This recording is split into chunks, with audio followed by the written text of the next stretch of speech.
ঢাকা তখন অগ্নিগর্ভ, তারই উত্তাপ বিদ্যুৎ গতিতে ছড়িয়েছে সারা বাংলায়।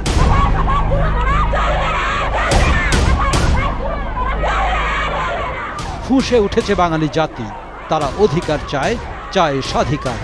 ২৪ বছরের শোষণ বঞ্চনা থেকে মুক্তি চায়।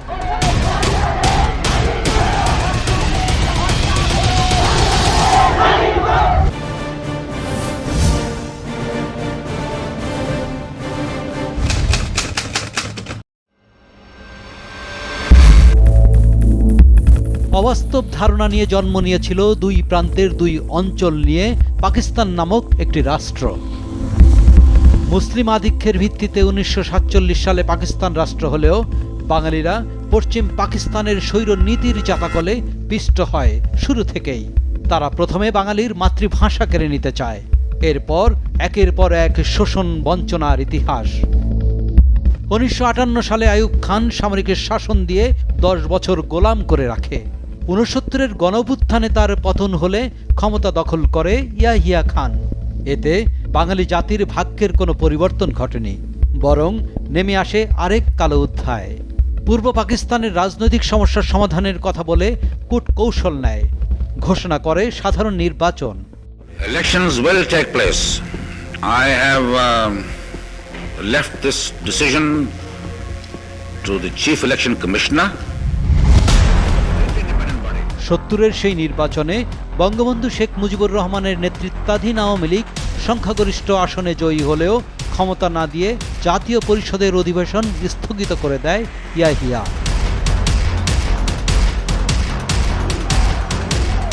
ক্ষুব্ধ পূর্ব পাকিস্তানের মানুষ ধৈর্যের শেষ সীমায় চলে যায়। সারা দেশে ঘটে বিক্ষোভের বিস্ফোরণ।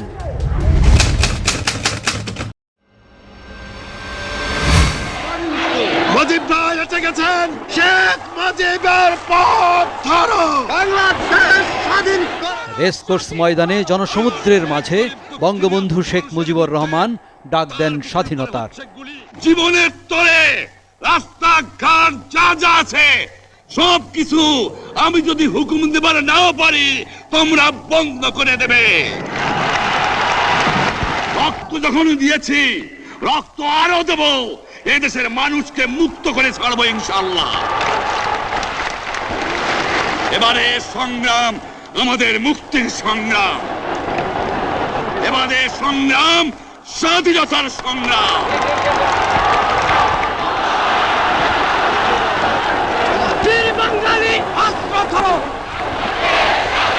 এই ডাক অগ্নি স্ফুলিঙ্গের মতো পৌঁছে যায় ৫৬,০০০ বর্গ মাইলে বাঙালির শিরায় শিরায় রক্তকণিকায়।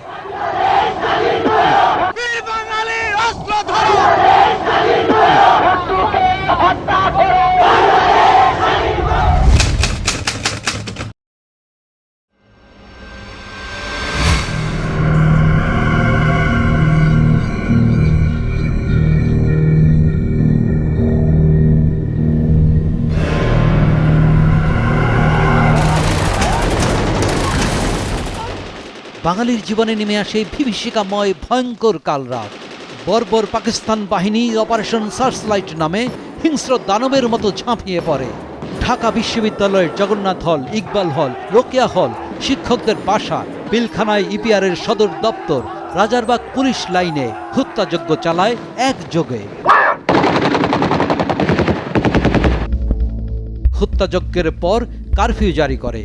২৭ মার্চ কারফিউ শিথিল হলে নিরীহ মানুষ ছুটতে থাকে নিরাপদ আশ্রয়ে। অনেকেই পাড়ি জমান ভারতে।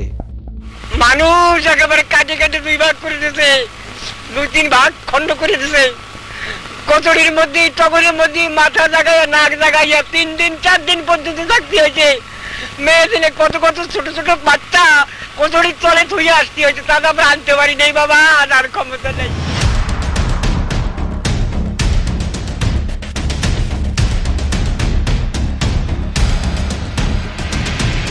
ছাত্র, কৃষক, শ্রমিক রুখে দাঁড়ায় পাকিস্তান সেনাবাহিনীর বিরুদ্ধে। যার কাছে যা কিছু আছে তাই নিয়ে শুরু হয় প্রতিরোধ যুদ্ধ। কখনো থানা লুট, কখনো ক্যাম্প দখল করে চেষ্টা চলে অস্ত্রশস্ত্র জোগাড়ের। শপথ করিতেছি যে আমি আমার প্রাণের বিনিময়ে হইল মুক্তিবাহিনীর মেহেরপুরের আমবাগানে বাঙালি জাতি নির্বাচিত নেতারা অস্থায়ী সরকার গঠন করে বিশ্বকে জানান দেন নতুন রাষ্ট্র অভ্যুদয়ের। That the government of Bengal is not in paper, not in dream, not a myth, it is a reality. It is such a reality that the world, I hope, cannot ignore it. অস্থায়ী রাষ্ট্রপতি সৈয়দ নজরুল ইসলাম, প্রধানমন্ত্রী তাজউদ্দিন আহমেদ এবং মুক্তিবাহিনীর প্রধান সেনাপতি হন colonel MAG Osmani. এই সরকারের অধীনেই তখন সংগঠিতভাবেই শানিত হতে থাকে মুক্তিযুদ্ধ। সারা দেশ ভাগ হয় বিভিন্ন সামরিক সেক্টরে।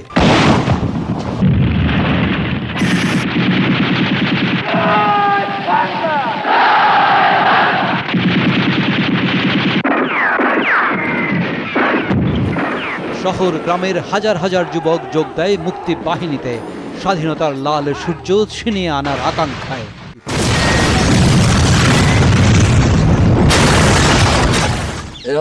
ভারত থেকে ট্রেনিং নিয়ে ভেঙে গুড়িয়ে দিতে থাকে পাকিস্তানিদের এক একটি ঘাঁটি। একের পর এক মুক্তাঞ্চল ঘোষণা করে স্বাধীন বাংলার পতাকা উড়িয়ে দেয়।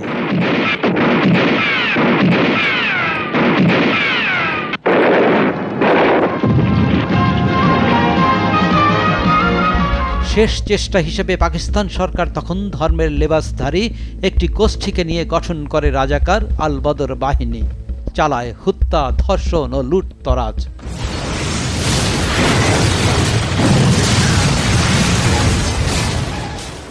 বাংলাদেশকে সব দিক থেকে সহায়তা করায় ৭১-এর ৩রা ডিসেম্বর পাকিস্তান অকস্মাৎ আক্রমণ করে বসে ভারতের ওপর। বেঁধে যায় সর্বাত্মক যুদ্ধ।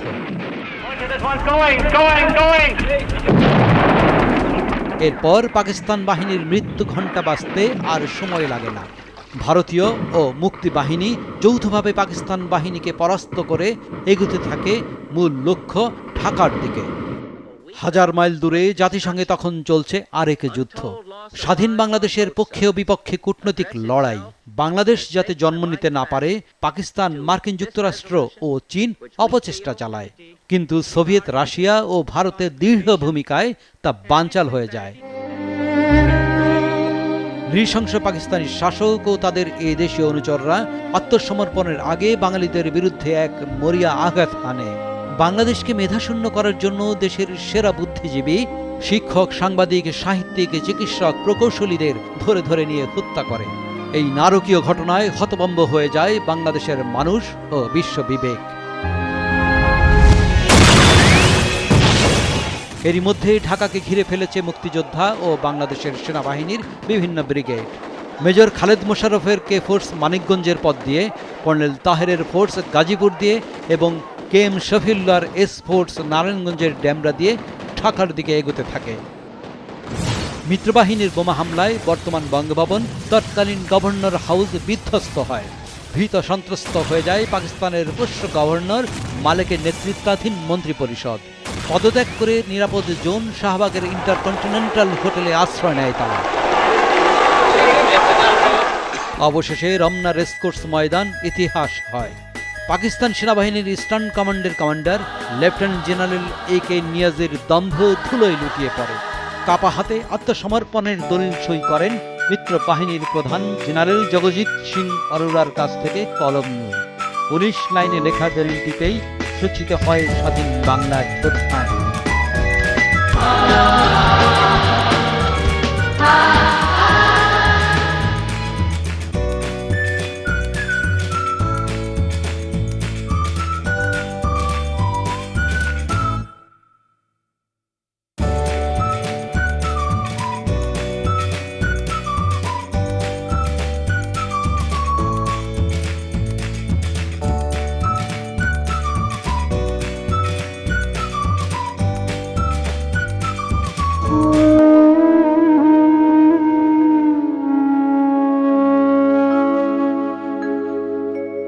দাম দিয়ে কিনেছি বাংলা,